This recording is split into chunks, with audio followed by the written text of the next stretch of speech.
ফিলিস্তিনে ইসরায়েলের নৃশংস হত্যাযজ্ঞ আজ সারা বিশ্বের বিবেককে কাঁপিয়ে দিচ্ছে। গাজায় শিশুদের আর্তনাদ, নারীদের আর অসহায় চিৎকার বাতাস কাঁপিয়ে দুলছে প্রতিদিন। এ যেন এক খোলা চোখে গণহত্যা, যেখানে মানবতা ক্রমেই হারিয়ে যাচ্ছে ধ্বংসস্তূপের নিচে। এই বর্বরতার মধ্যেই ইসরায়েল আজ রাজনৈতিকভাবে চরম সংকটে। নিজের দেশের ভেতরেই নেতানিয়াহু সরকারের প্রতি আস্থা হারিয়ে ফেলেছে সাধারণ মানুষ। আর এই কঠিন বাস্তবতা অনেক আগেই যেন বুঝে ফেলেছিলেন বিশ্বখ্যাত বিজ্ঞানী আলবার্ট আইনস্টাইন। তিনি শুধু বিজ্ঞানেই নয়, মানবতার প্রশ্নেও ছিলেন স্পষ্টভাষী। ৮ দশক আগে যখন ইসরায়েল রাষ্ট্র গঠনের পরিকল্পনা হচ্ছিল, তখনই আইনস্টাইন বলেছিলেন এই রাষ্ট্র গঠনের প্রস্তাবনা আসলে ইহুদি জাতীয়তাবাদের বিপরীতে।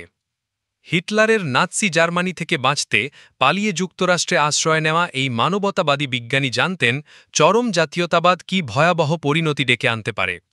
১৯৪৮ সালের আগেই, যখন ইসরায়েল রাষ্ট্র এখনও গঠিত হয়নি, তখনই আইনস্টাইন একের পর এক সহিংসতা ও সন্ত্রাসী তৎপরতার প্রতিবাদে সরব হয়েছিলেন।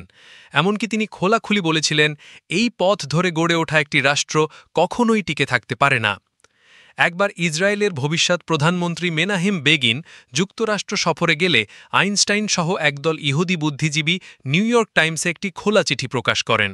সেখানে বেগিনের হেরুত পার্টিকে সরাসরি নাৎসি ও ফ্যাসিস্ট সংগঠনের সঙ্গে তুলনা করে বলা হয়, তাদের রাজনৈতিক আদর্শ, চিন্তাধারা ও কর্মকাণ্ড সবই ফ্যাসিস্টদের মতো।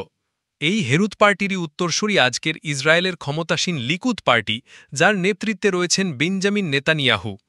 আইনস্টাইনের সবচেয়ে দৃঢ় অবস্থান দেখা যায় তার একটি সংক্ষিপ্ত কিন্তু আগুন ঝরা চিঠিতে, যেখানে তিনি বলেন, ইসরায়েল যদি সত্যিকারের বিপর্যয়ে পড়ে, তাহলে এর জন্য প্রথমত দায়ী হবে ব্রিটিশরা, দ্বিতীয়ত দায়ী হবে ইসরায়েলি সমাজের ভেতর গজিয়ে ওঠা সন্ত্রাসী গোষ্ঠীগুলো। তিনি লিখেছেন, আমি এই বিভ্রান্ত ও অপরাধী গোষ্ঠীর সঙ্গে যুক্ত থাকতে পারি না। আজকের গাজার দিকে তাকালেই বোঝা যায় আইনস্টাইন কতটা সঠিক ছিলেন। নেতানিয়াহুর একমাত্র হাতিয়ার এখন আতঙ্ক, নিরাপত্তাহীনতার ভয়কে কাজে লাগিয়ে নিজের শক্তিকে বৈধতা দেওয়া।